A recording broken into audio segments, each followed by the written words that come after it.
to start tonight's program. So thank you so much. Awesome. Thank you, President Sarah. So first, before we get into the actual discussion panel, I'd like to start with a couple of introductions. Many of you will know our panelists and such, but just in case. First, I'd like to start with event organizer and chairperson, Ariana King. She's been a member of JCI since 2018. She's a director at large on the JCI Kalamazoo board, production team member on the JCI Michigan board, and a member of the JCI USA Diversity Council. And then next will be our panelists. First off is David Q. Worthams from Kalamazoo, is the 69th past president of JCI Kalamazoo, 87th past president of JCI Michigan, and is JCI Senator number 69822, a graduate of Western Michigan University with a BA in Public Administration and Kaplan University, a Master in Legal Studies, where he served as the student body president in 1994. He has been involved in public service during his entire professional career. Next up is Kimmy Tolliver, also from Kalamazoo, is the 84th past president of JCI Kalamazoo, JCI Senator 78098, and JCI Michigan's current training director. Kimmy is passionate about equality for all and has spent her time with JCI creating an environment for diversity and inclusion. She also loves cats and children that do not live with her, also Star Trek. Next up is Christopher Crawford. He's been at JC for nearly 6 years. He currently serves as District 4 Director for JCI Michigan and Chairman of the Board for the Livonia JCs. Next is Adam Bonnerick, who began his work in the diversity sphere while studying at the University of Michigan and continued on as an employee, where he was a founding member of the university's Diversity and Inclusion Committee in 2009. In 2016, Adam was the first openly gay official elected to serve on the Board of Trustees in Redford Township. In 2018, Adam was appointed as the township's Finance and IT Director. He is also a partner with COE's Creative Group and a longtime supporter of Equality Michigan and the Spectrum Center. Next up is Brent Young. Brent hails from Tennessee, where he has excelled as a JC. Brent has been 2014 Cookeville JC's local chapter president, 2015 Cookeville JC's state director, 2015 Central Region Director for the Tennessee JCs, 2016 Tennessee JC's external vice president, 17 State of Tennessee JC president, 18 national vice president at JCI USA, 19 leadership development director for JCI USA, and is our new 2020 JCI USA diversity chair. And then last but not least, Jamie Dormeyer. She is on a mission to help others. She has her master's in social work and currently uses her knowledge to help the homeless find housing as a housing specialist at Lincoln Behavioral Services, as well as provide clinical therapy to clients at Talkspace. During her JC career, Jamie restarted the Farmington area chapter, has been chapter president, state membership director, state membership VP, and is currently on the state training team in addition to being on the JCI USA Diversity Council.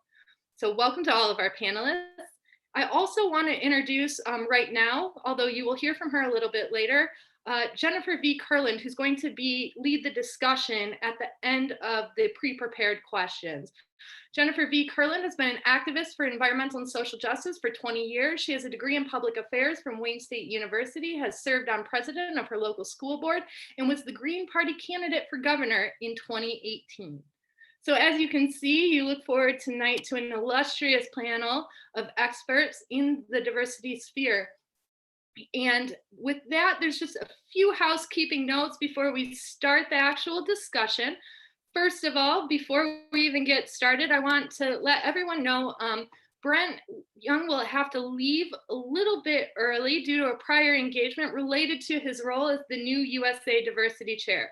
Given the importance of that topic and his, busy schedule, we're happy that we have him while we do. But I just wanted to put that out so that if he leaves, you know that we knew in advance.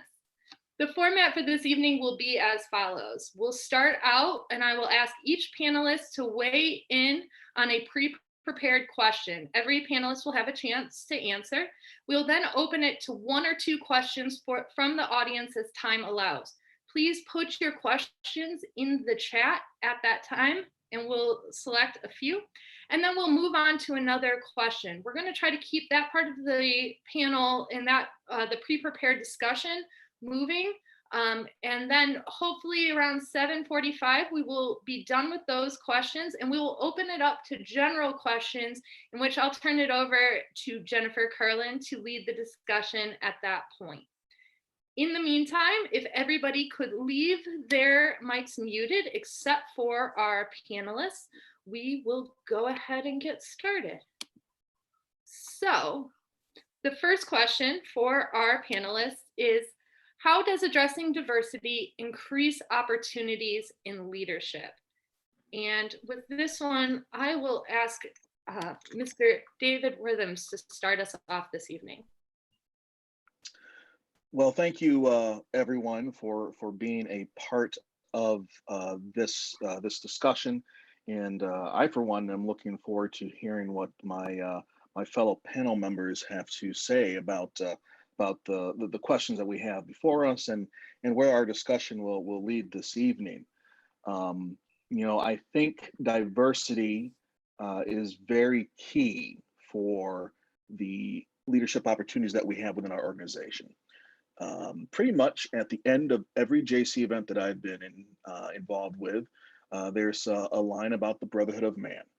And if we truly embrace the idea that JCI is an international organization, we have to recognize that being a diverse membership, particularly here in the United States, gives our members a chance to expand their horizons, a chance to meet other cultures that they may not have been familiar with.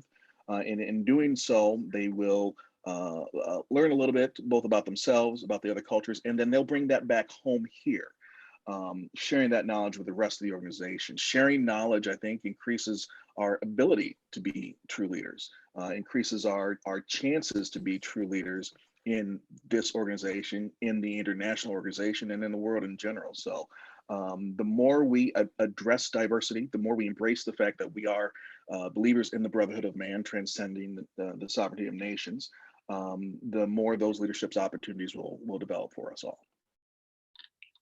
Awesome, thank you. Kimmy, would you like to weigh in on that question? Yes, I think that addressing diversity will create leadership opportunities because the general membership will know that leadership is not just for a certain type of person, that everybody can have an opportunity to lead. As we all learned from Dave, we build leaders. And I think if we wholly embrace the differences in our membership, that we'll have more opportunities for people to become leaders. We'll see more elections that are contested. We'll see more people having interest in appointed positions. And I feel like right now, that's not necessarily the case, but it's getting better. But if we address the fact that it's okay to be different, it's okay to have a different set of ideas of what you see for the organization, that it will open up people to wanting to lead and reach their full potential in JCI. Excellent, thank you. Chris, do you want to speak next? Absolutely. So when I thought about this question, how addressing diversity can help create leadership opportunities, Kimmy brought up a really great point. So when we think of diversity, typically we think of like racial diversity or LGBTQ, things of that nature. But one big thing we don't address is socioeconomic diversity as well. And especially as I was filling out some paperwork today to possibly go up in leadership, it can be kind of expensive. So I scale that back to say, if we bring in a diverse group of people, we bring in a diverse group of ideas, so we're not doing the same thing year after year, the opportunity for the organization to truly grow is awesome. And I believe that people join people that their values align, right? So if you see people that are getting along with everybody, that are working together, that are doing great things, people will naturally want to join that. They'll want to be a part of that. They'll feel more comfortable. And when people feel more comfortable, they bring in other people that feel more comfortable. And as people become more comfortable, they actually want to strive to do more things, and they will try to do more in leadership. And that, therefore, not only do we expand the amount of the diversity within leadership, we expand the diversity of ideas, and also, more importantly, we have a diversification of different types of individuals to make the organization better. So by addressing diversity, not only do we create more leaders, we create stronger leaders. Excellent, thanks. Adam, do you want to speak on this topic? Sure, thank you, Michelle. And I want to highlight, exactly what Dave said, it's really an honor to be here, and I'm excited to be part of this panel today, so thank you for including me. When I first saw this question, the first thing that I thought of really went back, I think, in large part to the business case that exists around diversity. And as Michelle read as part of my bio, when I was at the University of Michigan is when I first really got involved with diversity and all that that entails. And it was an interesting time to be at the university. I know that Angela Klock, who I saw, she was there at the same time, she would probably also remember, but we were there when the Supreme Court cases were going through regarding the use of affirmative action and race as part of the admissions process for the university. And of course, those Supreme Court cases came from the University of Michigan. So it was a very hot button topic that was being discussed often at the university and the campus level. And then right after I became an employee at the university in 2006, people may remember that that's when we had the Michigan Civil Rights Initiative that was on the ballot that unfortunately at the time passed. But one of the things that, and going back to the business case, was that was really the first time I really heard the business case. And there was a professor, his name is Dr. Scott Page, and he's still very active, and he has a whole website on the research that he does in this topic.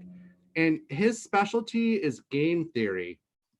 And so what he talked about at the time, and he put together this whole document, was that no matter really what type of diversity we're talking about, in any instance, when you have a diverse group of people who are dealing with any type of issue that comes up, and whether that's diversity in terms of race, diversity in terms of gender, diversity in terms of height, diversity in terms of, I want to put all the, high school valedictorians against everyone else. It doesn't really matter which arena you do that in. When you take a group that's truly diverse against a group that's more homogenous, the diverse group wins. And the reason that he gave that I always thought was really neat was because a more diverse group is more likely to have different tools in their toolbox. And so when they approach a problem or a solution, they have more tools at their disposal, and they're able to approach that solution in a way that others may not think about because they've taken the time to be diverse and to think about it from that perspective.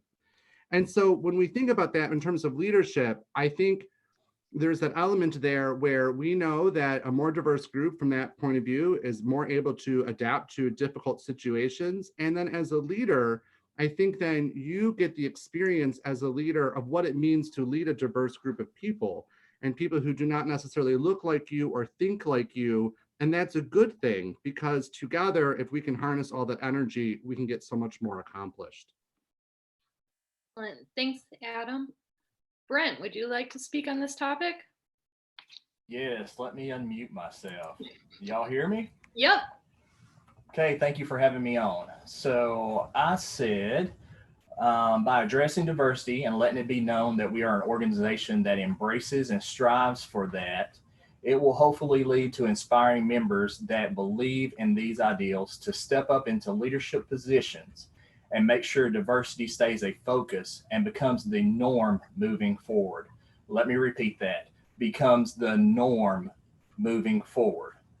Also, those new inspired leaders will bring new perspectives that will make our organization more dynamic and multifaceted to truly be a relevant organization that services all its members. And also, I have to agree, I loved everything everybody else said. Excellent. Thank you, sir. Jamie, would you like to speak on this topic?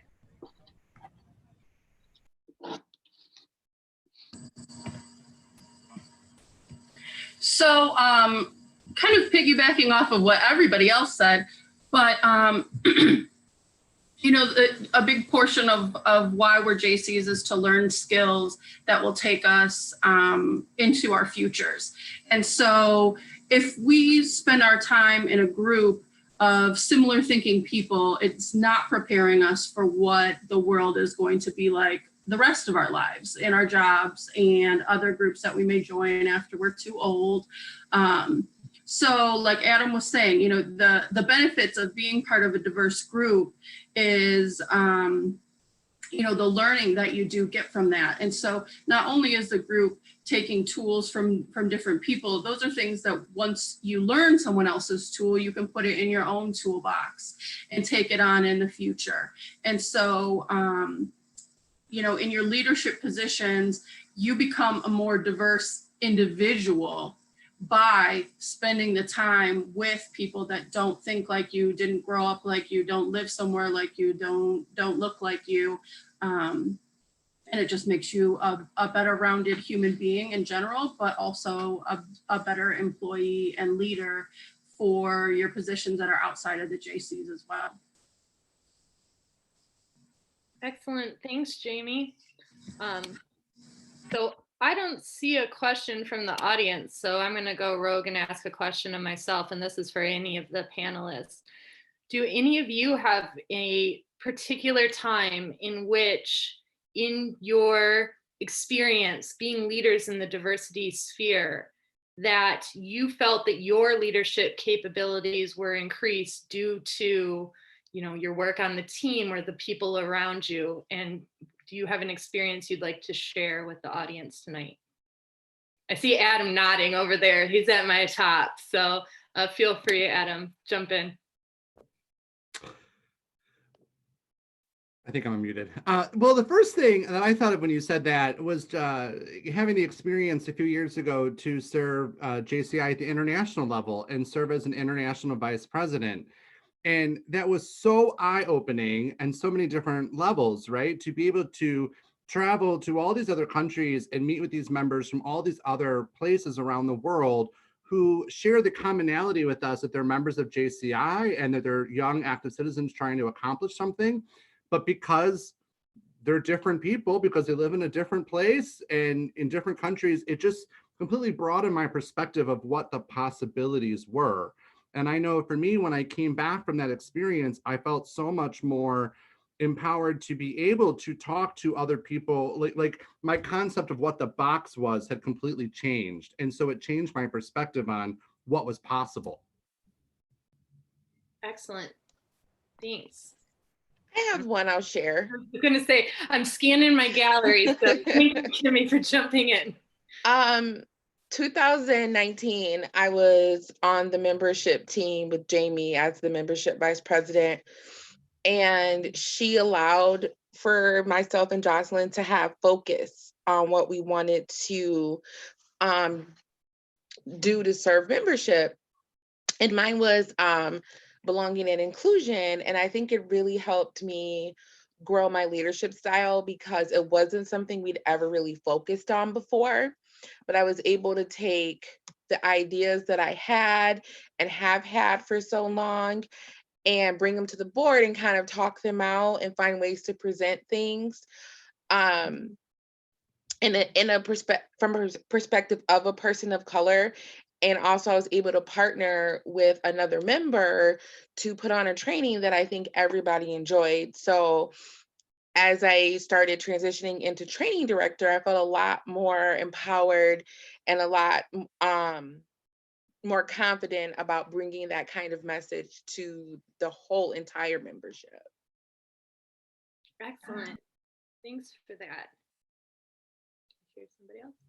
Okay. With that, we'll move to the next prepared question.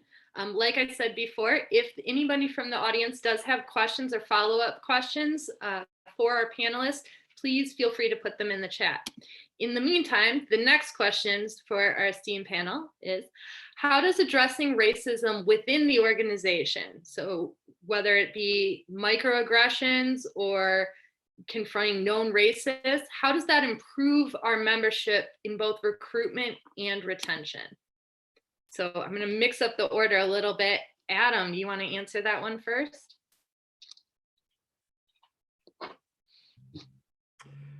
Sure. So I'm going to actually echo something that Chris Crawford said in his answer to the last question, which was the fact that people join people.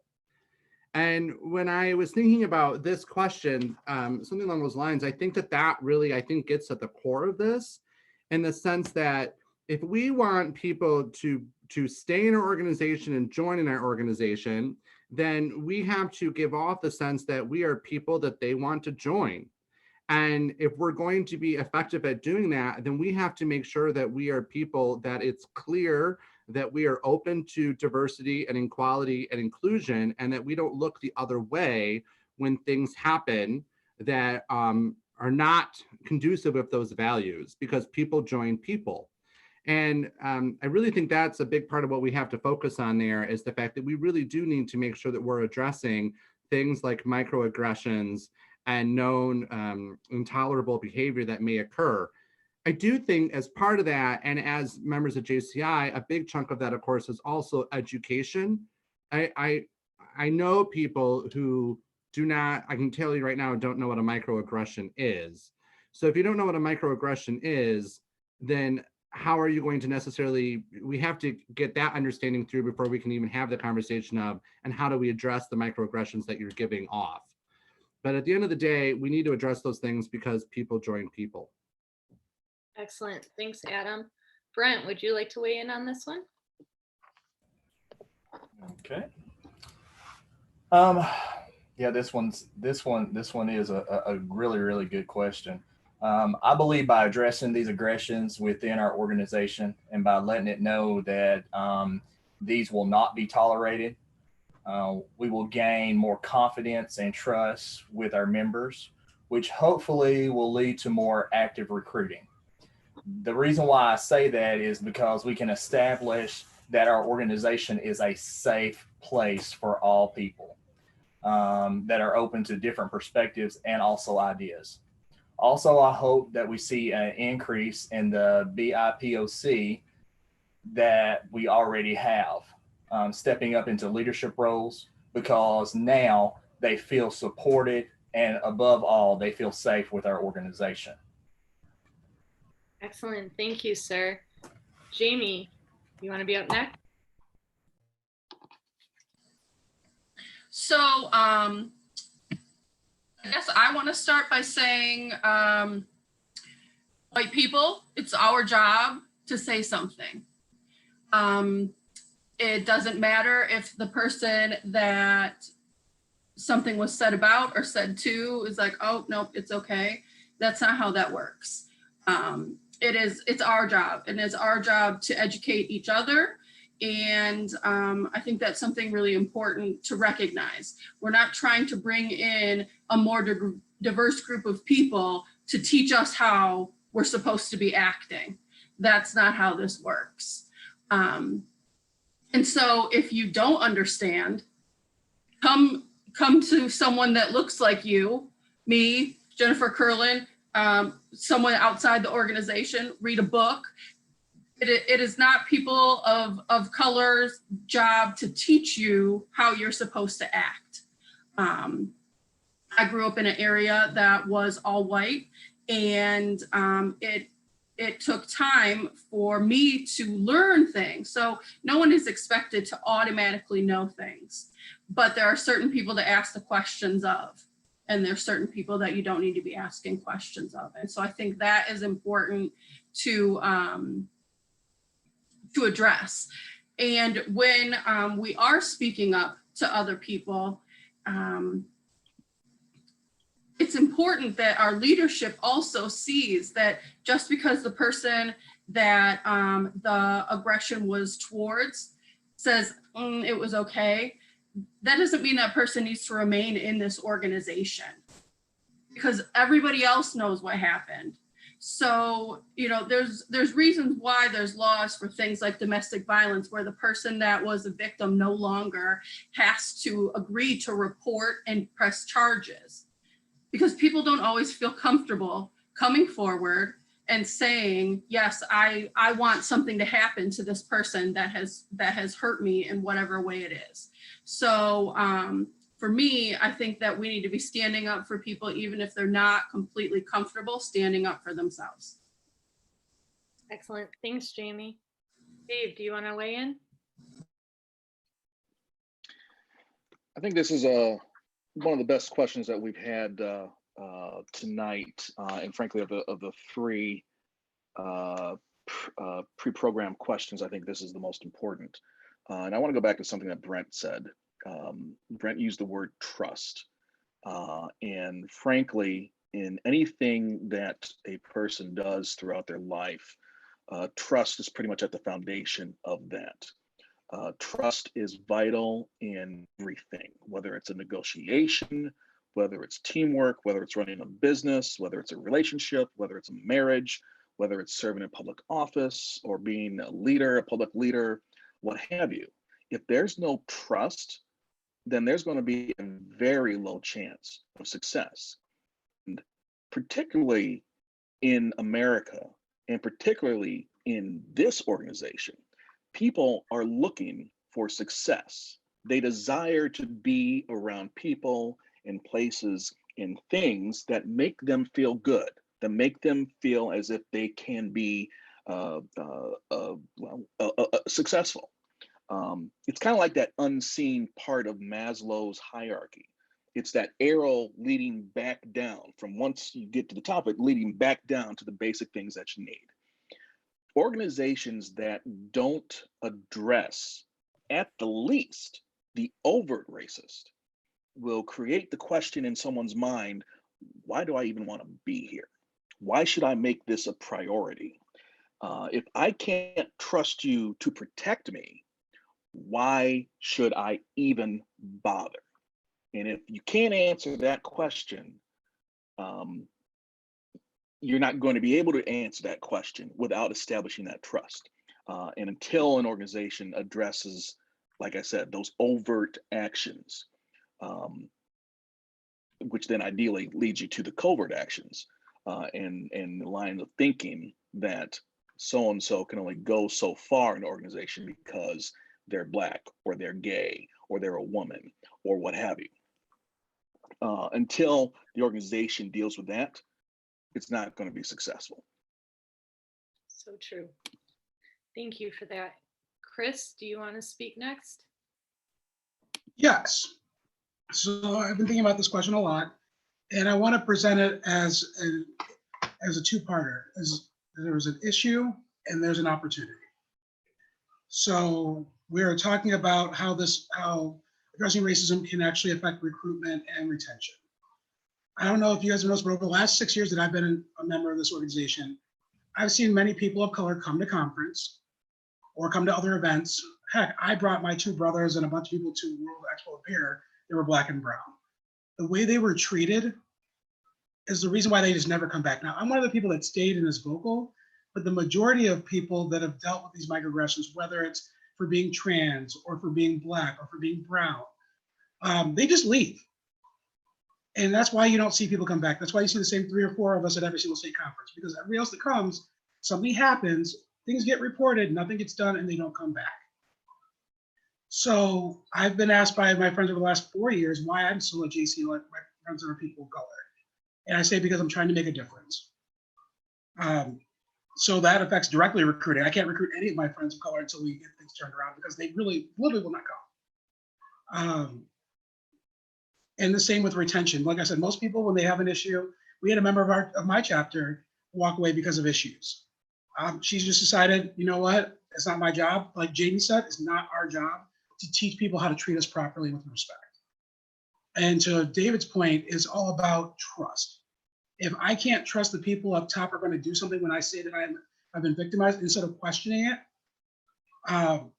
then why am I here, right? Now, that being said, that's what's affected JCI Michigan in the past, but it's also an opportunity. We have actually done a lot of things that I feel very comfortable and very happy about over the last few months here. We are starting to see our young people, our diversity actually speak out and finally be a part of the conversation.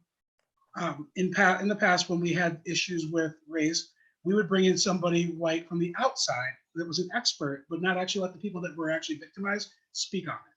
So it's good to see that people are actually being listened to and heard this time around. And as we begin to change dynamics, it may get uncomfortable. We may lose a couple members, but guess what? We may lose 5, we gain 50. I say all that to say is, if as long as we're addressing it properly and give people trust, and building trust, earning trust comes from actions. Instead of just saying, hey, who did you tell? Let's keep this quiet. Letting it be known. Like if a person in an organization did something wrong, kick them out and let it be known that they're gone. Sometimes you need to make an example of somebody to get people to do the right thing. And I'm gonna leave it at that because I'm probably over my time. Thanks, Chris. Yep. Kimmy, would you like to answer? Oh, you're muted, ma'am.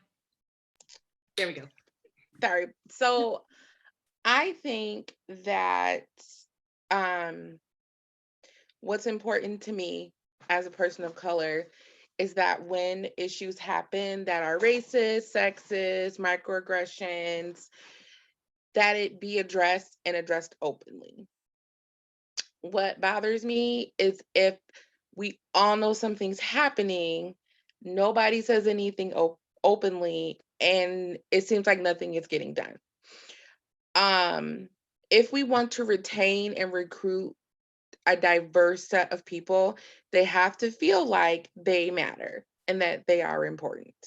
And if they see, like Chris was saying, racist things going on, because that's what we're talking about tonight, racist things happening around them, and it seems like nobody cares and nobody's doing anything. And not only that, nobody says anything to them about it later, they're not going to stay with us. They're not going to join us.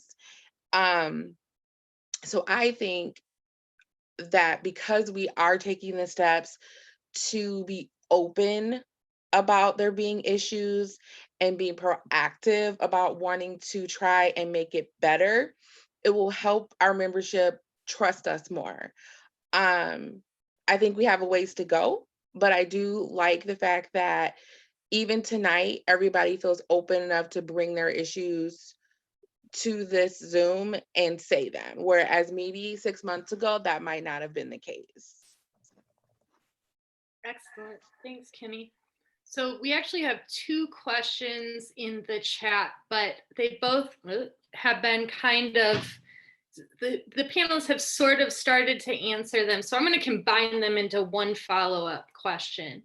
I'd like to hear from the panelists suggestions in which, for how, when we witness, as a member, when we witness these events occurring, what sort of process should we have to address them? Is there something structural for reporting them? Is it, do we address it there? And the one part I keep hearing is, this issue of transparency, of making sure that everyone knows that it's addressed. How does that work when there's differences in power functionally between the oppressor and the oppressed? I want to answer this one. And I like the word oppressor. Thanks, Nikki's. We have to stop protecting people who have done something wrong.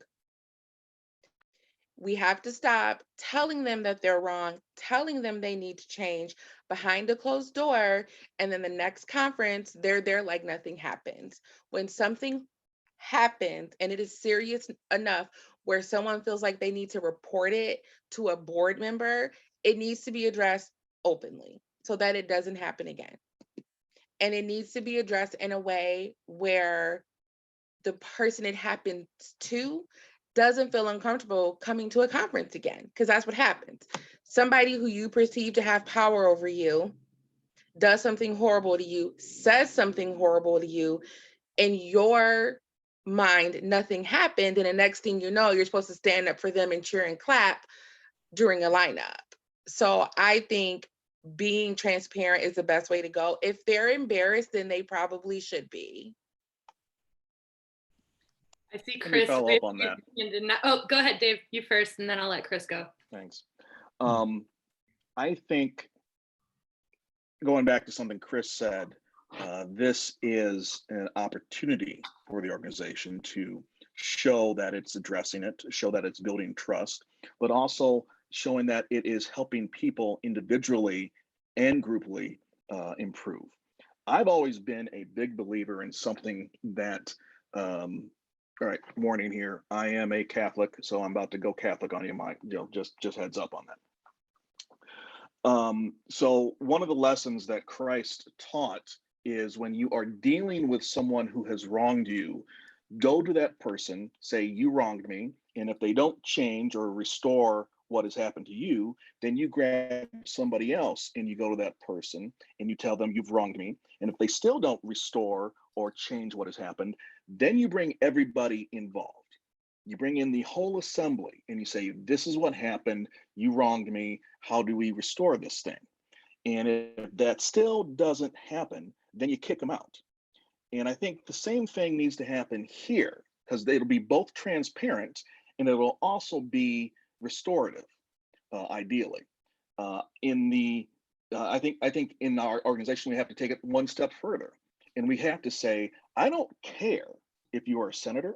I don't care if you're 60 years old and you have been supporting us with money or volunteer hours for the last 25 years. If you ever do that again, you're out. And I think it's most appropriate for the leadership of the organization and the leadership of the Senate to address that.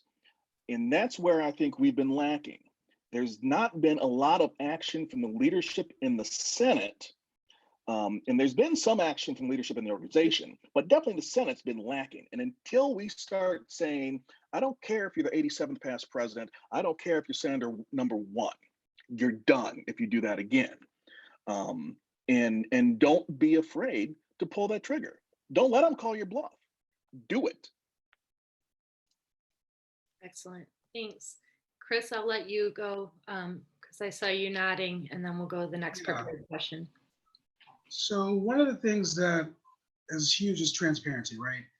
Something that I've dealt with issues over the years. I've reported to the highest levels of the organization for years, and I didn't find out, mind you, I've been on the board for 4 years, the state board, right? I'm just now finding out a couple months ago that the reason why my complaints, I've been told, were never addressed is because it wasn't put in writing. But when you go to the president of the organization and other people, and they don't tell you you have to put it in writing, and so therefore nothing happens, how is the person that's being oppressed supposed to do anything when they don't know the rules, so to speak? Like, you would think if you go, just like in school, if you go to the principal, that should be enough.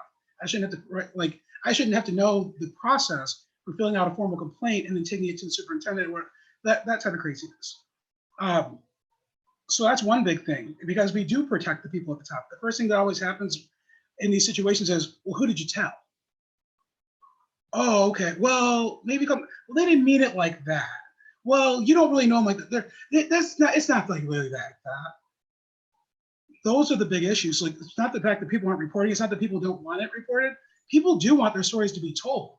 I know for a fact, because I know I wanted my stories to be told, and I was told to be quiet in so many words. So that's the biggest issue, is we need to truly be transparent. Not just say we're going to be transparent. Maybe we need to create a set of rules that everybody knows the process, so that people can truly protect themselves at this point. Excellent. That's a good point. That will go to the last pre-prepared question. Again, like I said, any questions, continue using the chat. But for the last one for the pre-prepared is, how does striving for diversity increase the visibility of the organization? And Brent, I'm going to let you go first, just in case you have to run. We'd like to hear what you have to say. Yeah, and I'm sorry about that. I already had another meeting lined up, guys, but thank you. So striving for diversity makes our organization more visible, because it will open up partnerships with businesses and other organizations that are kind of like-minded and support our efforts.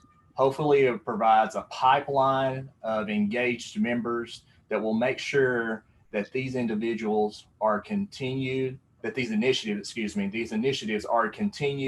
expanded, and become part of the normal conversations and actions for our group.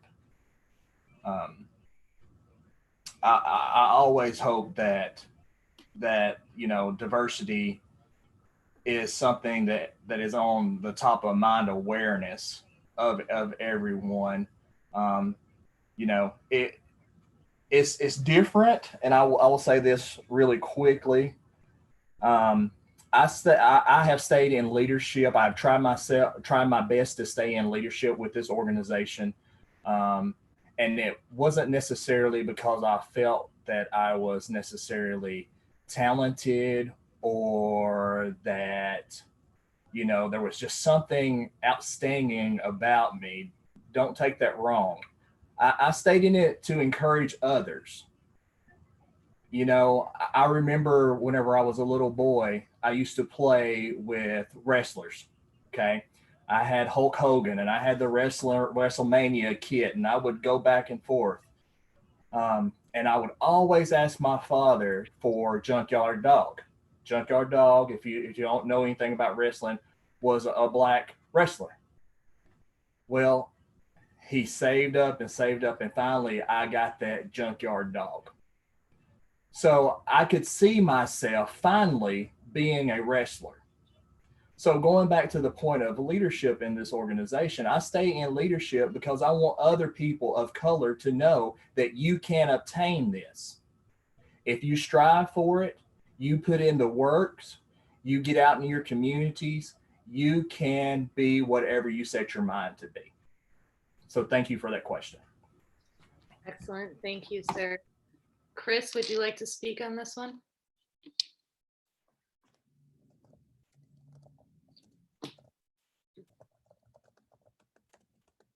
There you go. Yeah, just a second. I just want to pull back up my notes on the third one. All right, so visibility, right? The cool thing of, did I mute myself? Nope, you're good. I can hear you. Okay, cool. It said I was muted. It was weird. Okay. So how striving for diversity increases an organization's visibility? That's easy. The more people you have in an organization that are from different parts of the world or different parts of the state, city, whatever you want to call it, you're going to have eyes in those areas, right? So if everybody's from, for example, Canton, and everybody in your organization is from Canton, you're going to get visibility within Canton. But if you've got members that are from, all of Metro Detroit, all 15, 20 different cities, you're going to have people of different backgrounds, of different cultural backgrounds, different things. And those people are going to be, they all have different centers of influence. And as people expand with their centers of influence, now more people hear about the organization, right? And they hear positive things because they've got a positive experience with it. So naturally, by having a diverse membership, you're going to have a bigger, more robust membership as well. And of course, that's how you get visibility. You get boots on the ground, right? So. Excellent. Thanks, sir. Kimmy, would you like to speak next? Yes.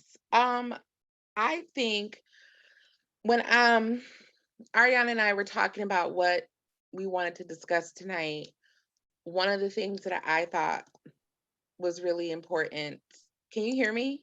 Yeah. Okay, was that we have to find a way to try to include diversity in our membership plan, right? So one of the ways I think we can strive for diversity is to look at what other organizations do. And also when we try to recruit, we also think about partnership, because not every person is going to want to be a JC. I mean, not every person should be a JC, but that doesn't mean that we can't learn from that organization how they do certain things that would help us become better JCs. And I think that when we strive for diversity, in my opinion, that means trying to actively recruit people who are different than ourselves. Even if you made a competition, because JCs love prizes, right? We all love a good certificate. So even if it's like a chapter who can work with 3 unique organizations, not to recruit, but to learn, would help other people in the community know that we don't just talk the talk about diversity, we walk the walk. And that's really what I think about when it comes to this question. Excellent. Thanks, Kimmy. Adam, would you like to go next? Sure. I do want to touch back on the follow-up from the second question, just in the sense that I think that one of the other things just from that discussion, there was so much to unpack within that conversation. But one of the other things there is that I think we also have to think about whatever process is put into place and whatever changes put into place, we have to think about how can we make that effective and impactful beyond the 1 year to lead. You know, I mean, like, that's one of those things that's both a pro and a con of our organization. But since all of our leadership positions change every single year, you run the risk that there are people who may be like, I don't really want to deal with this because in 6 months it won't be my problem because there's somebody else that's here. And that's not really an acceptable response, but we need to come up with a way with whatever this process is to make sure that it sticks beyond simply the 1 year. Going back to the question 3 and the striving for diversity and how it can increase our visibility, I think it really, in many ways, for me, goes back to what I was talking about in the first answer with the toolbox and the diversity, in the sense that if we are reaching out to other groups as a way to diversify our membership, that is more likely to present the organization possibly for the first time to people in other organizations that may not be familiar with what JCI is, or their familiarity with JCI may be outdated and it may be memories of what the organization was in the past. It may not reflect what the organization is today. So like anything else, the more diverse of a makeup that we have, the more likely we are that we are truly reaching out to all, because they're more likely to have different circles and networks of people that they know. So I think that's the big impact there. Excellent. Thank you, Adam. Jamie, would you like to speak on this? Yeah. When I think of the visibility of our organization, diversity, I think of it as being seen. So when we're out, are diverse people seeing our groups that are either out doing a social, doing community service, whatever, and are they seeing themselves represented in that group? If you're not seeing yourself in that group, how can you see yourself as part of that group? So by having a diverse group, other people are going to actually be seeing us. If we have our pictures that are on our websites or our Facebook page and everybody looks exactly the same, so many groups of people are not seeing themselves in that. In the pictures that we put in the newspapers, when you're not seeing yourself over and over and over, you can't see yourself as part of that organization. Excellent. Thanks, Jamie. And Dave, would you like to talk on this? Sure. I think all the folks before me have said some very good things, and I think of the people on the panel, I'm in a unique position because I'm 46, and I'm exhausted, and I've been there and I've been kicked out, and I'm moving on. That being said, I am very honored to have been the first African-American president of JCI Kalamazoo. I have been very honored to be the first African-American president of JCI Michigan. And it's not, I'm not proud of it because I got to be the first or I got to be president, but because now I get to be used as an example to show others how much possibility there is in the organization. And I get to be a part of that phrase that you hear every now and then at JC events, that legacy of leadership. And no, sir, I'm not asking to be used. But I am asking you to consider being a part of that legacy of leadership. Because I was the first, I got to see Kimmy become president of my chapter. I get to see Adam achieve great things in JCI, the international organization. I get to see Brent really doing some wonderful things as a national vice president and beyond in JCI USA. And I'm not saying that I'm equal to the next two people I'm going to refer to, but there is something there. Obama was the first Black president, and at some point, ideally, he'll get to see the person who's the second Black president. In Michigan, Garland Gilchrist is the first African-American lieutenant governor for the state of Michigan. And ideally, he'll get to see someone, maybe me, be the second lieutenant governor of the state of Michigan.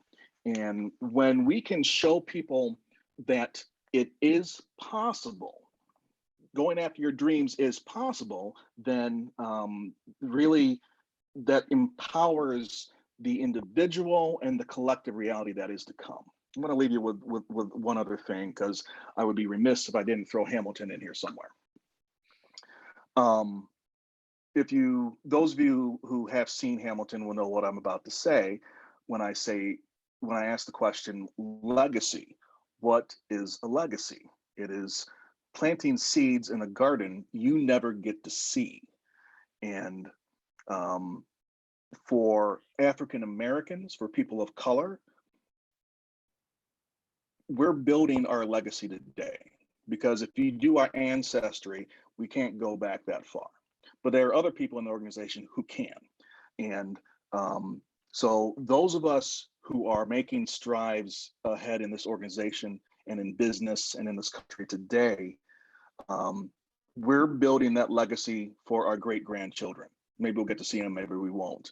But that's a really important position for African Americans in particular in this organization, or people in color in general, to be in. And I'm not quite sure how many other people in the organization can relate to that. That's how I approached my presidency. That's how I approached anything that I did in the JCs. I'm going to be the first, so I have to build that legacy for someone who's going to come 20, 40, 60 years from now that I might not even know. And so it's a really important thing for people of color to do that and to show that we can do that. And that brings other people of color into the organization, because again, it becomes part of our collective reality. The last thing that I'll say is, again, back to Hamilton, we have to make this moment last. That's plenty, but no, scratch that. It's not a moment, it's a movement. So we have to continue doing that. And the more that we can show that this is just not a snapshot in time, that we're actually going to be serious about this, the more we will be able to increase our organization's viability.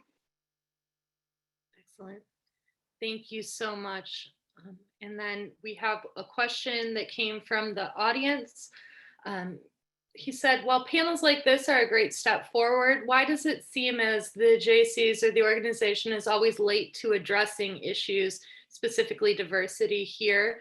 And an example, not allowing women into the organization until the 80s and only when forced to by a court decision. So a little bit to unpack there. Do you feel that we're late to the game? Why? Yes and no. Okay, go ahead. No, that's what I want. I want you to answer. So feel free to jump in. Yes and no.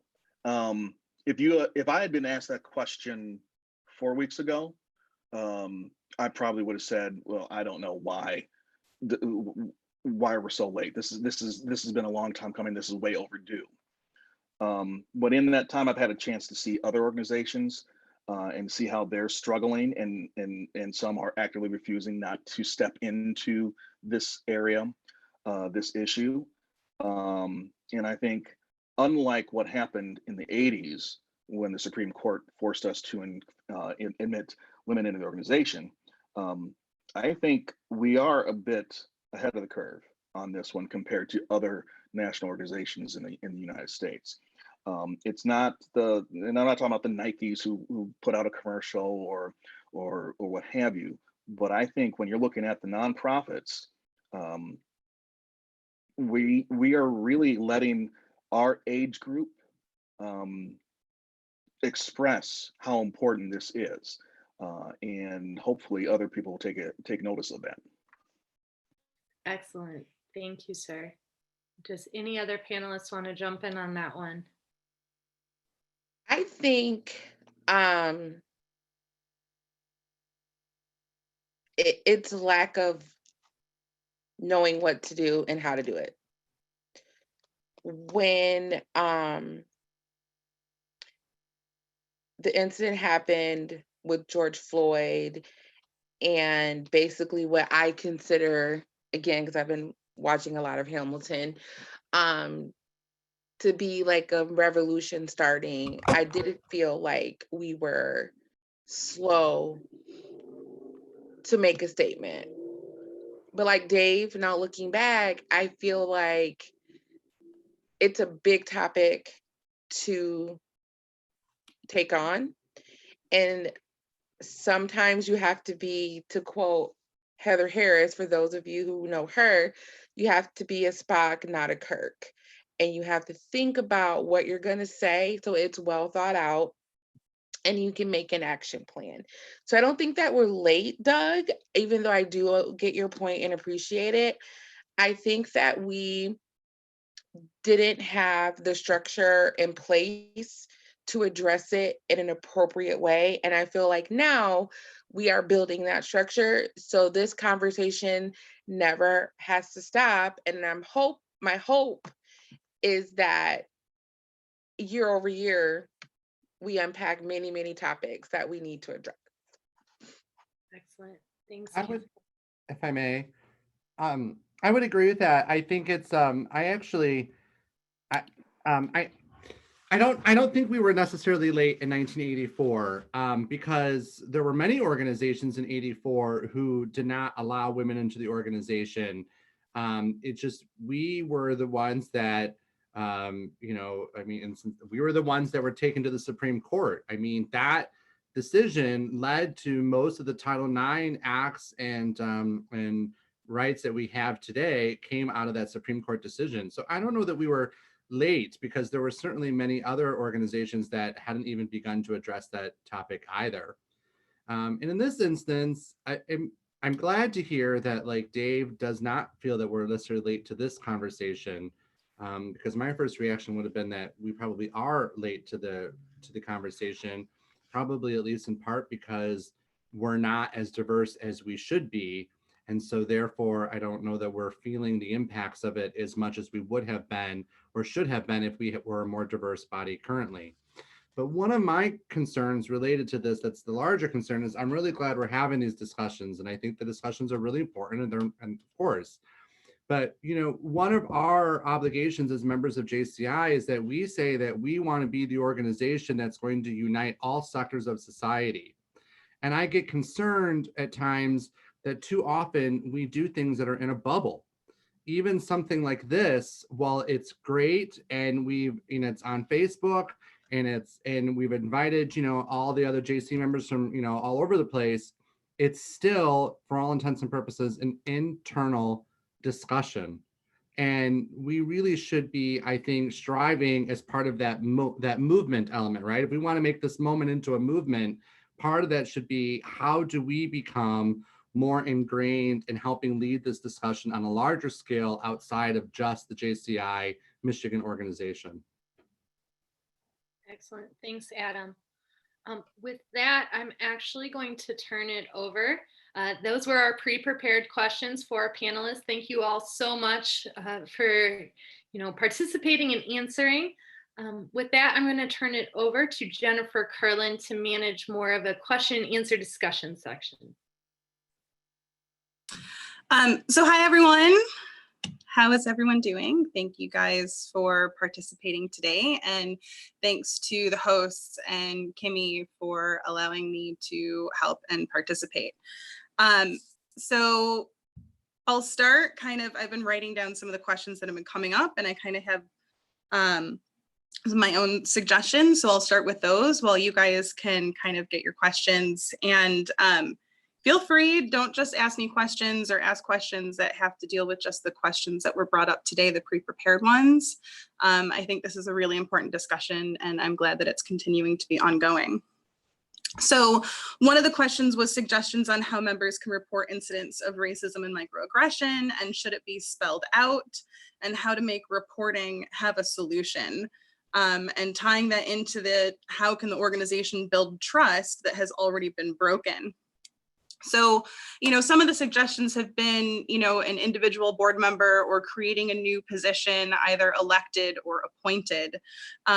And while I don't think that that's a bad idea, I think that's a very good idea.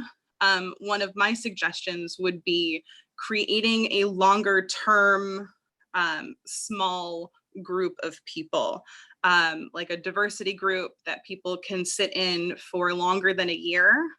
Because what might occur when you look at this from a structure of a business or a structure of a governmental organization, if the problem is there are people who are elected and who are in those positions, it's the watchman question: who watches the watchman?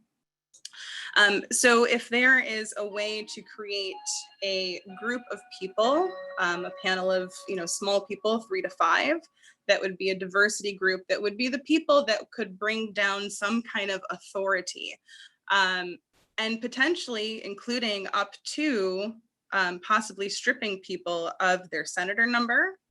That is something you need to have, like has been stated before, you need to have action. And in order to build trust and in order to have real solutions where members can actually report something and have some kind of action behind it, there needs to be some kind of authority and there needs to be some kind of a punishment. Something like, if something happens and it's somewhat like a minor type of offense, something like a recurring microaggression that wouldn't necessarily require something like a stripping of a senator number, but something that would be, you're not allowed to attend conferences for the next 2 conferences. Those are things that are real actionable solutions that have a punishment to the person who is doing the oppressing. And it doesn't put the onus on the victim. And it doesn't require the victim to be public, especially in cases of potential sexual assault and sexual harassment. When you're getting into confidentiality issues, this is something that when you have a committee and they're not required to report to the people in charge, they're required to report to the group and to the whole. That would be my suggestion in terms of ways to do that. And so, going back to what Kimmy said, thank you, Michelle, for bringing this up to me, is, many times we say that we're inclusive because we don't exclude people who want to be members, but that's passive. Thank you, Michelle. I really like that. Inclusion is intentional. Thank you for pointing that out. And I think that also kind of answers that previous question about how to balance and how you balance the public shaming of someone who is the oppressor. Because it's not public shaming when you're calling someone out on their public behavior. That's not public shaming. What that is that's accountability. But you want to make sure that you don't re-victimize the victim. So oftentimes this is one of the reasons why rape doesn't get reported and doesn't get convicted, because the person who is raped has to relive their rape and their entire past sexual history when going through a trial. And that is something that we should be very careful to how we address things. And we need to be sensitive to the fact that we have a growing group of young people. And when you look at all of these studies, we have younger people who have higher incidence of depression and anxiety and mental health issues. And so we need to be really careful as an organization that when we're creating these steps, that we're acknowledging the fact that people who are being victimized are people who potentially have been victimized in the past as children, as young adults, and that they may have trauma that they're bringing into our organization, that something happening within our organization may be a trigger for that trauma. And we have to be really careful about how we address that. Now, one person had put a note that the unwritten rules in our organization help enable the issues that have been going on. And I completely agree. So one of the things that I've been working on and I've been doing a lot of research on as I'm creating a learning and discussion on anti-racism for my local chapter, the Redford JCs. And one of the things that I think is important to talk about today is some of the stuff that I found. And I told this to Kimmy earlier, but our organization was founded in 1915. And our organization, when it was founded in 1915, was founded for young men and young men of means. And the culture of our organization has been built on that. Now, one thing that's really important to remember, especially when we think about that our organization was created for things like dance halls and social clubs before we moved into more community service type stuff. But at that specific time period, those dance halls were being used for things like screening the birth of a nation and minstrel shows. And if you Google junior chamber and minstrel shows, you will find a lot of really terrible images and news articles all the way up until the 50s and during the civil rights movement. So our organization has a history of white supremacy. And I think when we talk about how we can increase our diversity and how we can increase our visibility and how we can move forward and be a leading organization, we do have to think about the ills of the past and what our organization has done in the past, and how we can move on from that. And I think that kind of addresses that last question about why are the JCs always late to addressing diversity? And it's because our organization was founded for white men. And that is the culture within our organization. And that is something that we need to address. And we need to change the culture within our organization so that we have people who, when they are in leadership positions, when something happens that they need to make a statement on, that they're prepared and that they have the historical knowledge of our country as well as our organization and how we can put things out as leaders that both addresses what we understand and what we want as an organization to put out and how we want to build leaders. So what kind of other questions do you guys have? I see Sarah had put for the panelists, if they could list 3 things that they can do today or that we can do today to make an impact and show we are starting a movement, what would those be? Are any of the panelists still on that would like to address those things? Sure. Yeah, I mean, yeah, we up in here. Yeah. Okay. Do you guys hear me? Okay. So a lot of what we talked about before, one thing would be transparency, follow through would be another one, and definitive action. And I say follow through as, you know, following up on when you hear about something, going and checking on it. But the definitive action, like once somebody's crossed the line or something's happened, really actually, like, instead of just having the rules but not following them or not enforcing them, like we have to go to conduct that we don't enforce. So just telling people, we'll throw you out, we'll do is actually do it. So we can say all the words that we want to say, but it really comes down to action. So if we have transparency, true transparency, follow up, and then definitive action, that's how we get started. Absolutely punishment focused. That's the reason why this country has laws, right? Unfortunately, we have laws because people break them. And we've tried being nice for like the last, I don't know how many years this organization's been around, and trying to make people feel good and just tell them like toddlers, like, don't do this, this is bad. This makes me not feel good. We can't do that anymore.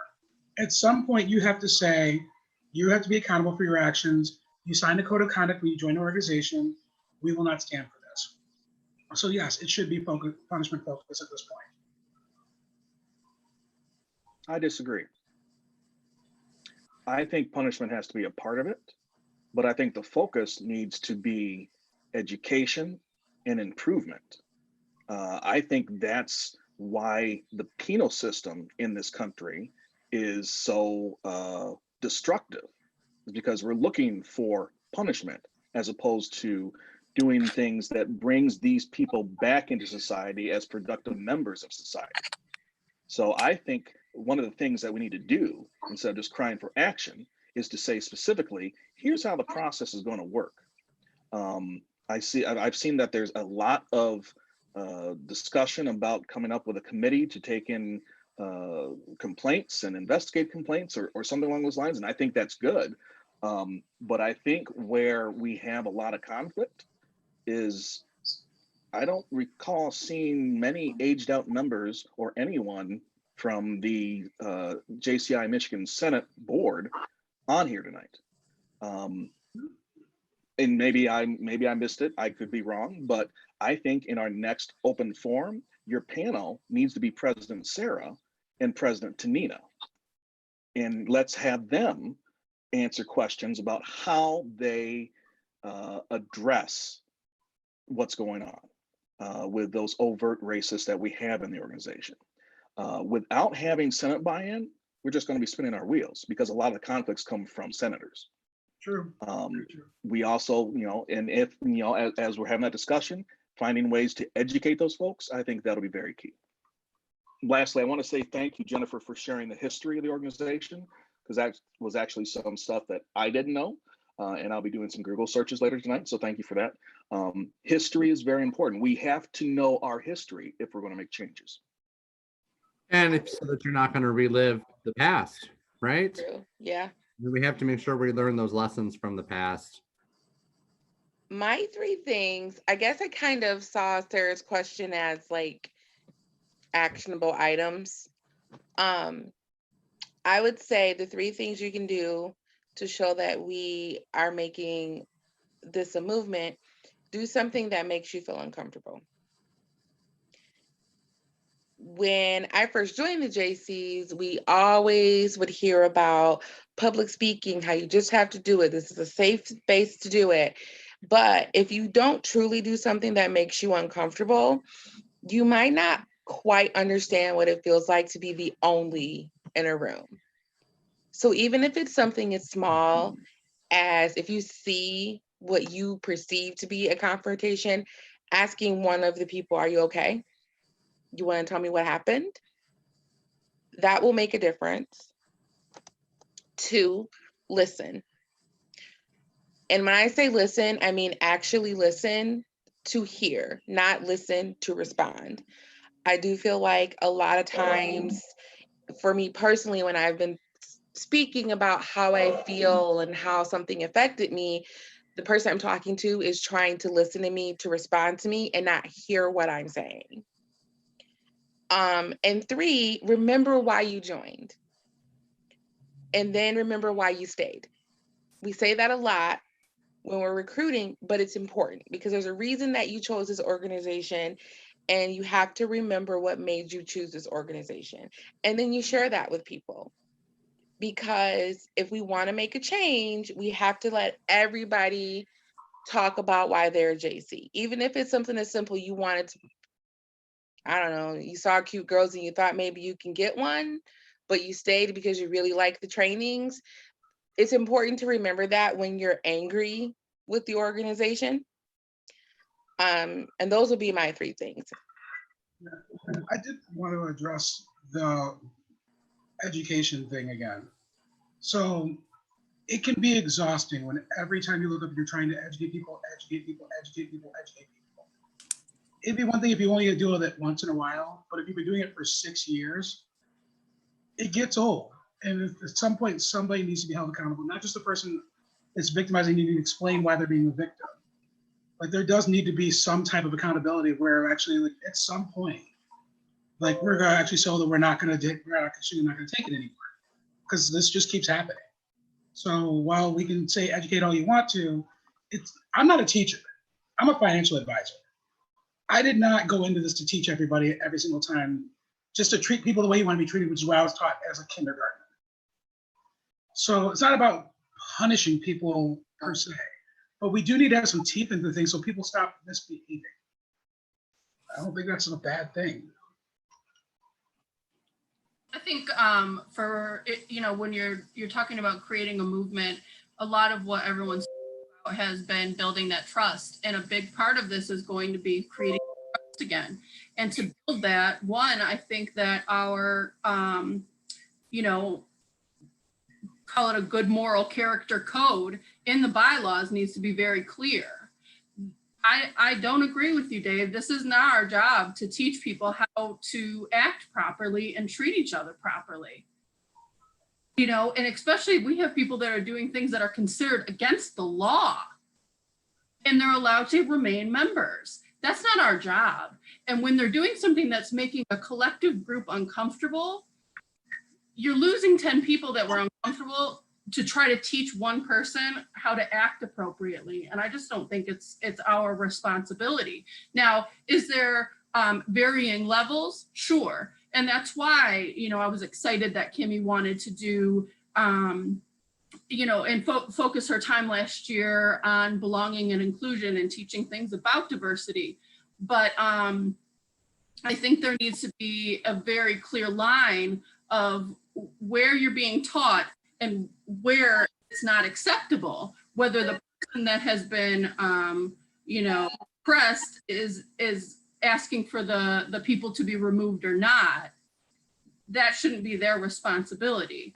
In addition to that, I think to go along with the movement is to actually respond to all of the emails that are being sent to those 5 people, Sarah, that you said people could come to, because they're not all being responded to.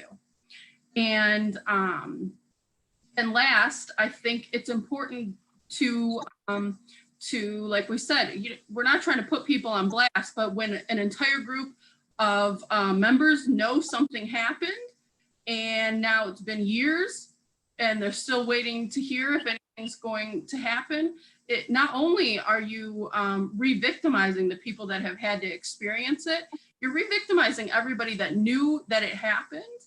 So I think doing the things that are going to build the trust back up are going to be really essential in creating that movement. I think folks may have missed some of the things that I said in my statement. I didn't say punishment was not important. I think punishment, accountability has to be a part of whatever system we have.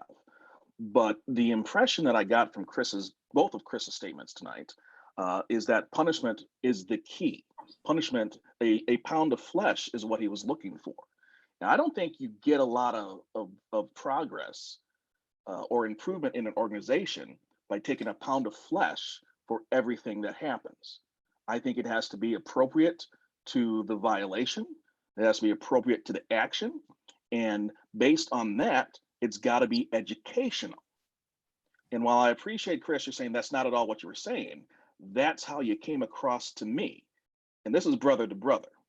So if I'm sensing you're looking for a pound of flesh, that makes me nervous because I can't, as a model, as an example of this organization, show how we are building leaders by cutting someone's head off when they have a violation that may not have been at the top of the list. That's So- really, Chris, go ahead if you want to. yeah. So I've been doing the polite thing and saying the right things for 5 years, right?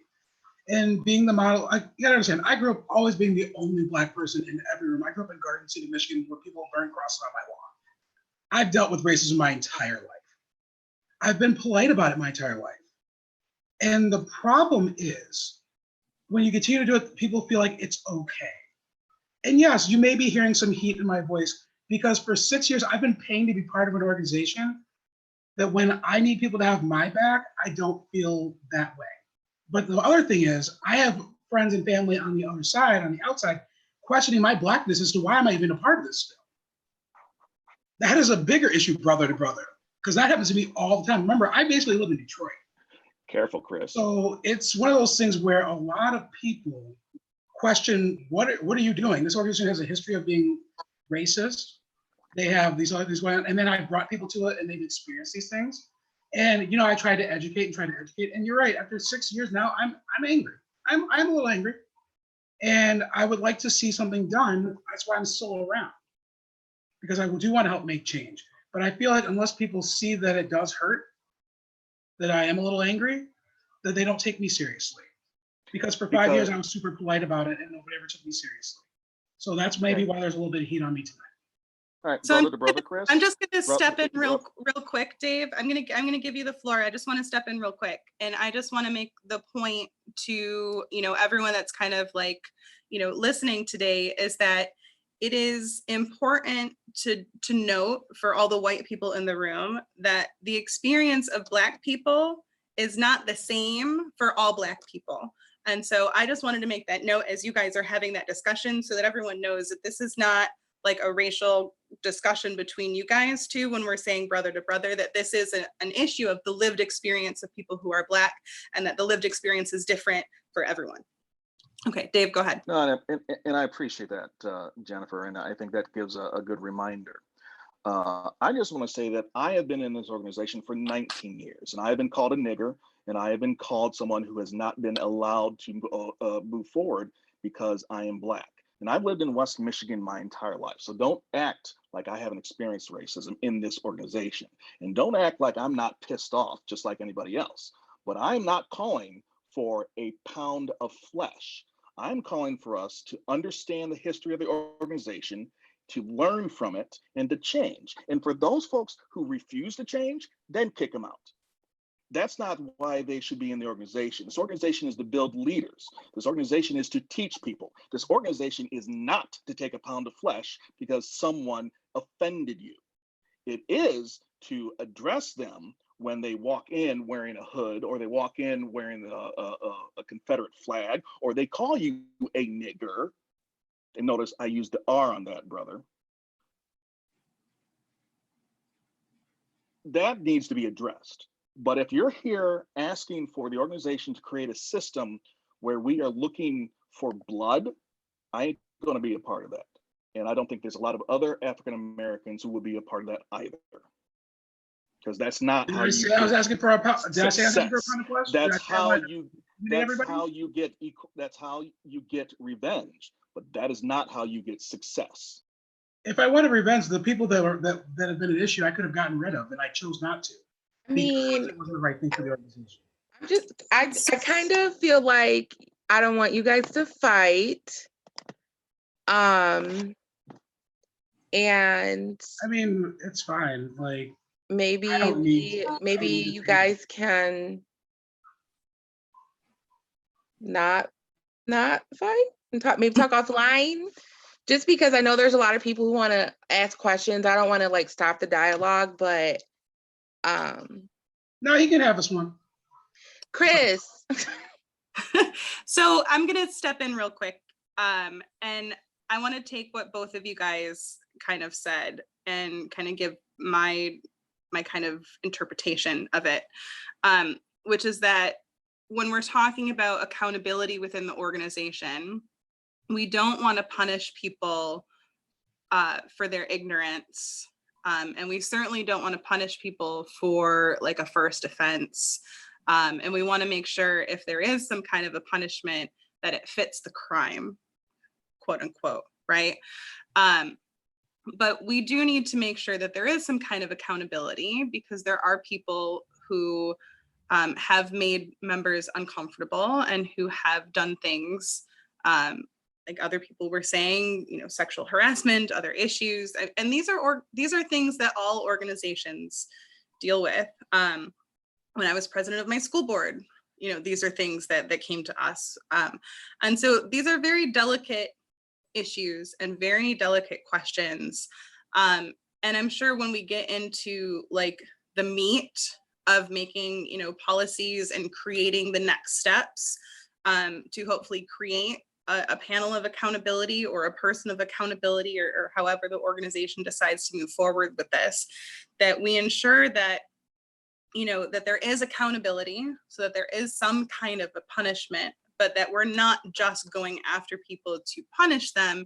And maybe in some cases, we need to be using a restorative practice. And one of the things that's really important when you look at restorative justice and restorative practices is that kind of like what Jamie was saying earlier about an instance where something happened and it was observed by multiple people, and that all of those people were victimized. I think it's really important when you're talking about, setting up some kind of organization. The restorative piece is something that's going to allow people to address the ill and to have a healing circle. That is something that's part of the restorative practices within schools.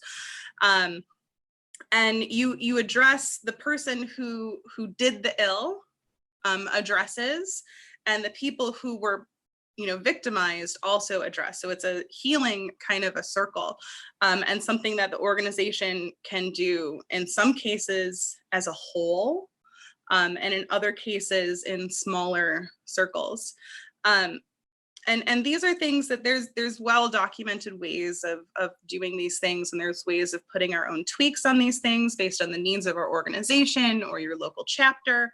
And when we're talking about this, I think that that'll address, or at least I'm hoping that it would address, Dave's point about going after a pound of flesh, and Chris's point that there needs to be an accountability and in some cases an actual punishment for someone.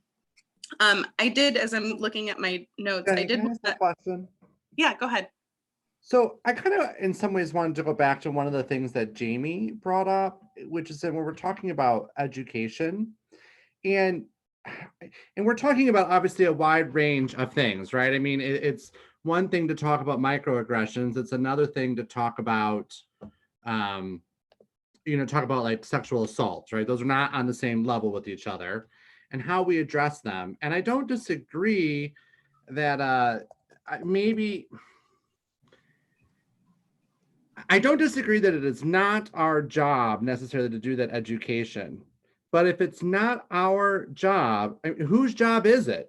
And if nobody's going to take that role and no one's going to fill that role, then maybe that's something that we as an organization can and should do. Like, it doesn't mean it's right, but if no one else is going to fill that void, is that a void that we can fill? That's actually a really good point, Adam. I think that when there is a diversity committee, maybe a suggestion from that point would be that every conference, there is some kind of a diversity question panel or part of the group as a whole, that there's some kind of a group discussion on a specific topic that addresses the education piece when it comes to racial diversity, gender diversity, LGBTQIA diversity, et cetera. I think that that might be something that would be, potential, right? It's a really good point that, when we talk about specifically racial injustice, it is not the job of a Black person to educate a white person on their racial aggressions. What it should be is the onus should be on the white person to actively seek out their resources. It's 2020, we live in the age of the internet. Google searches are very lovely. I would certainly suggest for those of you who want to do some research, some topics to start would be start at slavery and do real research on what slavery actually was. Do some research on the Reconstruction period and Jim Crow laws. Look at the issue of policing and the history of policing, that our police departments started as slave patrols and have simply evolved into what they are now. Those are certain things that are really important to understand. And as young leaders and as people who want to be the leaders of the future, these are things that you need to know.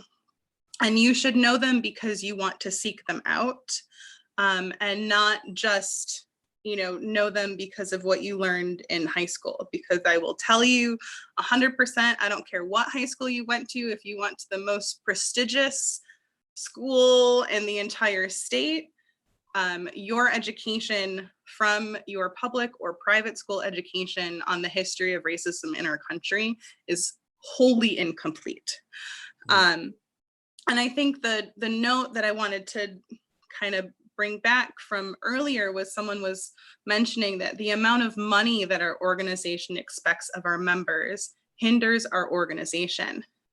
And I think that's a really important note, and I really wanted to point that out to everyone, simply because that is also something that has a racial component to it, because the history of our country has not allowed for the growth of Black wealth. And so when we want to increase diversity into our organizations, and we want to bring people of color into our organization, we do need to address the fact that it is expensive to be a member. And maybe something that should be addressed when speaking to our alumni, our senators, is how can they financially support the JCs a little bit more as people who are potentially, better off than some of our younger members, to ensure that maybe we do some sponsoring of memberships of people who are non-white, to bring them into our organization and sponsor their membership maybe for more than just 1 year if we want them to stay in the organization, and to really look at some of these deep dive issues of, we do a lot of fundraising off the backs of our members, and sometimes that's hard on people, especially our younger members and especially our members of color.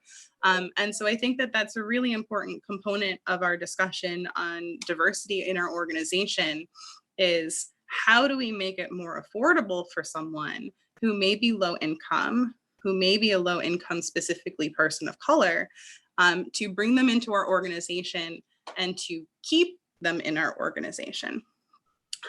So I just wanted to point that out because I thought that was a really good note, and I wanted to bring that up. And I really liked, I think it was Kimmy's point. I wrote it down, but I didn't write down who said it, but I think it was Kimmy who was talking about being the only in the room. And if you are a white person who is listening to this, and you have never been the only white person in a room, seek out the opportunity to be the only white person in a room, because you will learn a lot from being that only white person in the room. If you are religious, go to a Black church for a day. If you are non-religious, look for a local organization that specifically caters to non-white people and their issues, and do some kind of a volunteer job with them. I think it's really important when you look at the actual stats and you look at issues of segregation. So in Michigan specifically, segregation in our public schools has been increasing over the years. And segregation is not just harmful to Black people, segregation is also harmful to white people. Specifically to children, of course, but also it's how you grow up, it's how you learn, and the things that you're exposed to as a child shapes and molds who you are as an adult.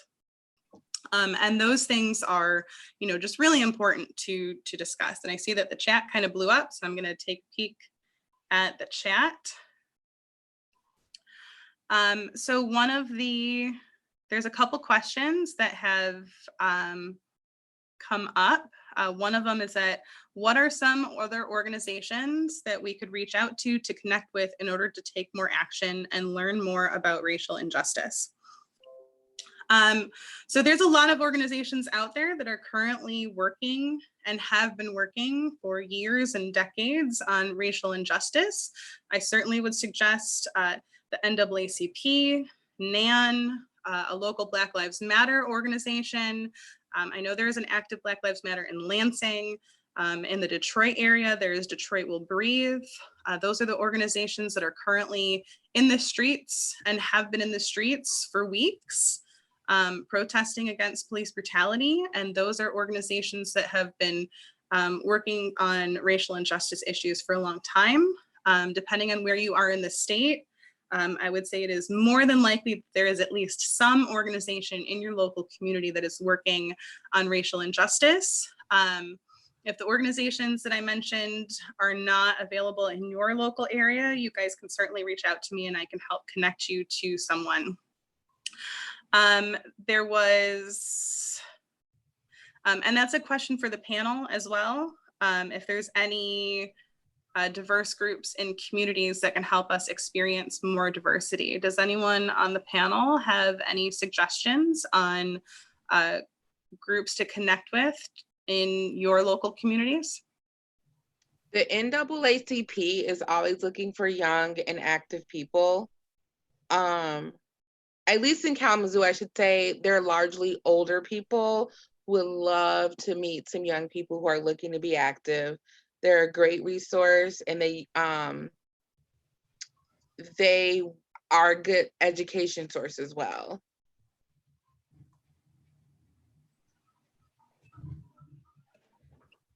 Thanks, Kimmy. And someone think, put AKA as well. I put that in there.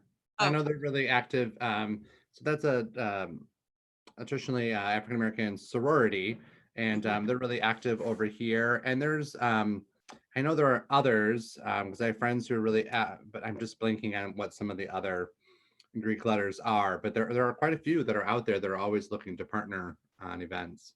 Yes, that's a really good point. There's a lot of Black sororities that are out there that do a lot of local work.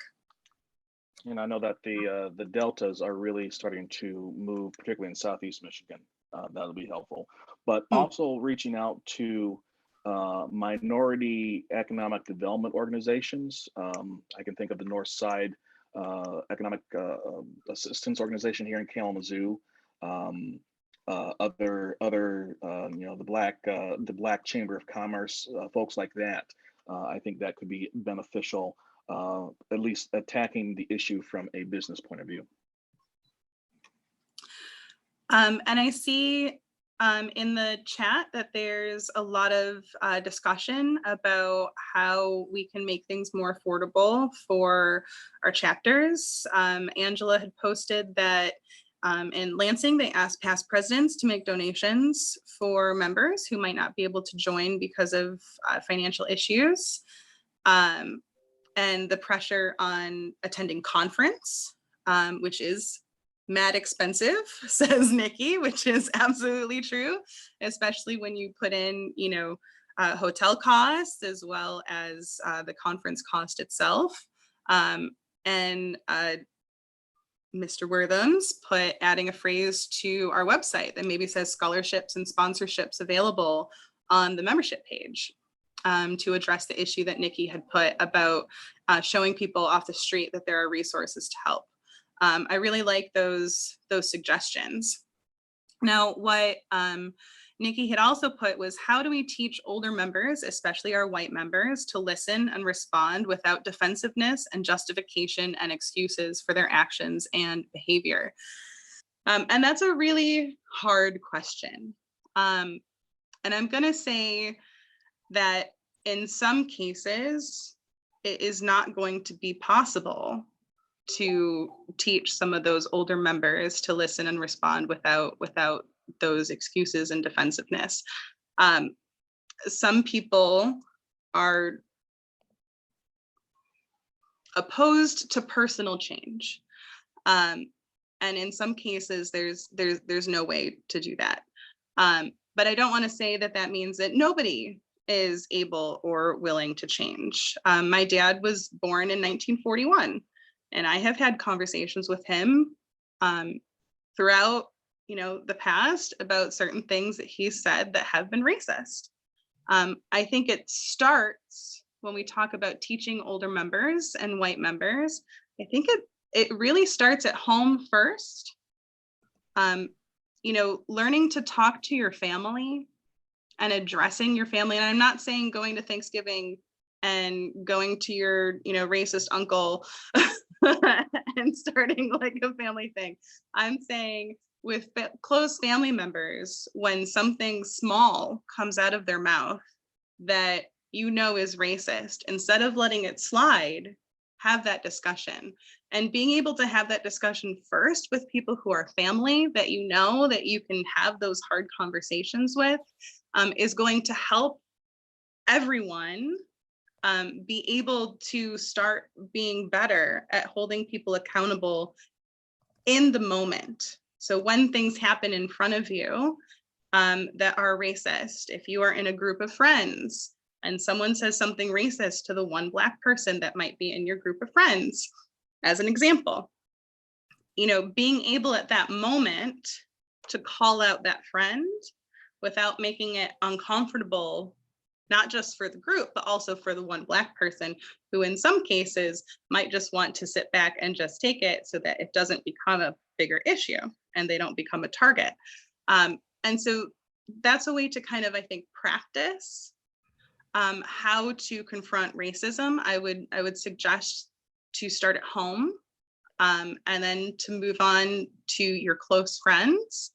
And then we can, you know, move into kind of like the larger issues of how to call out and how to address these issues. And it's not easy, and being anti-racist is different from being not racist. And so it's really important when you want to be anti-racist to not allow those things to happen in your presence and to call them out.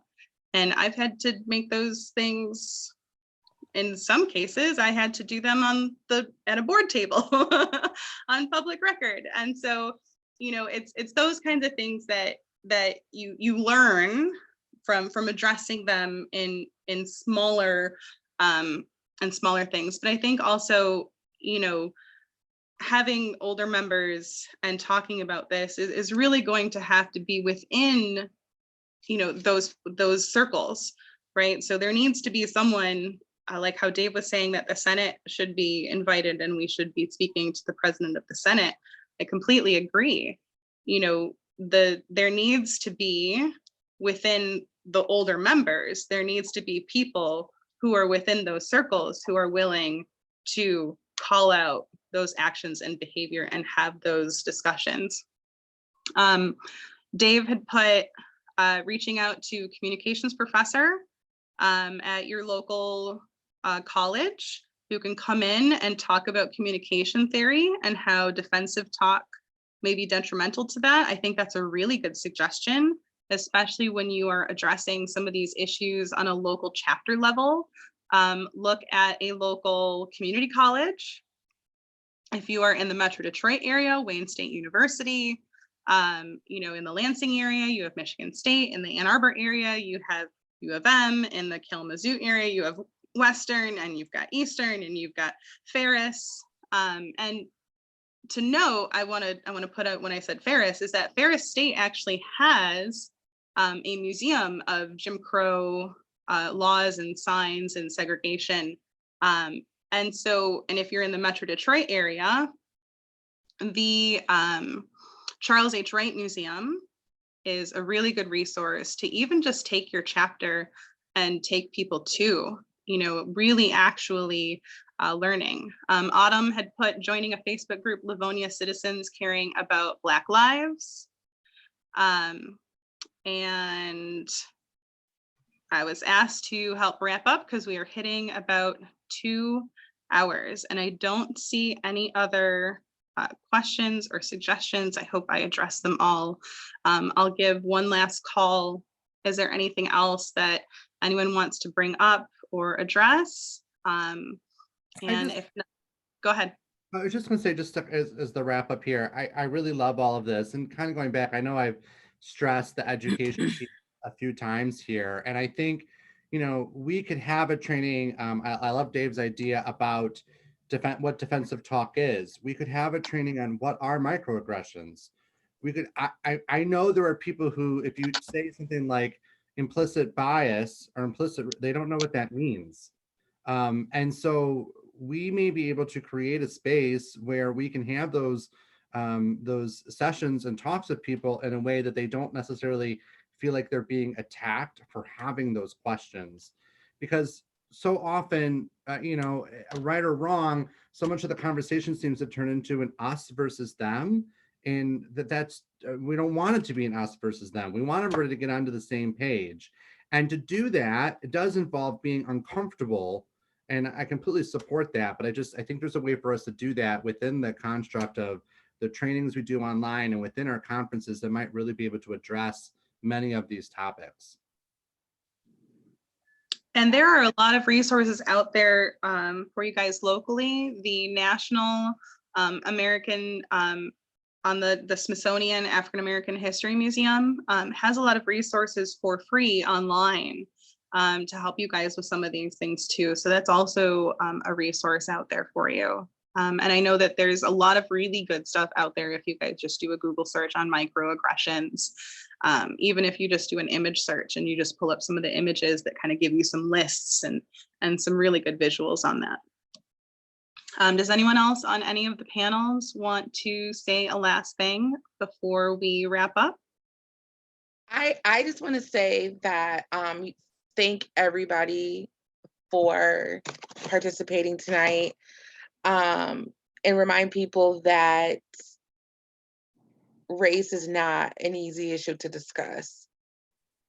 And it's hard for people of color to discuss it. And so I know it's hard to discuss, but we have to keep having these conversations. But I do want to say thank you to everybody who was on the panel for giving me your evening. And for everybody who was asking questions, I really appreciate it.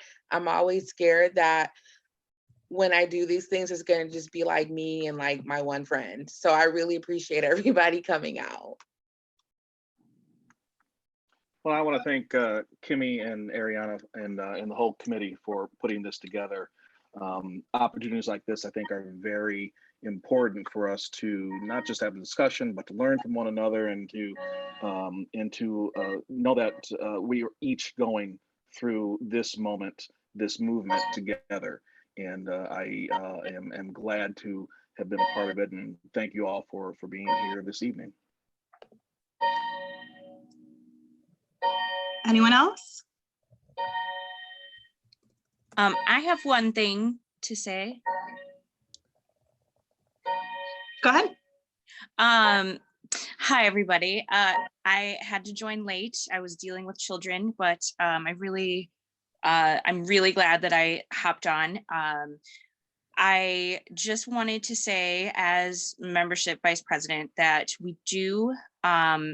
we have a process in the bylaws of what needs to happen when complaints are made, but it is very clear in the bylaws that complaints need to be written, that it needs to be a formal complaint.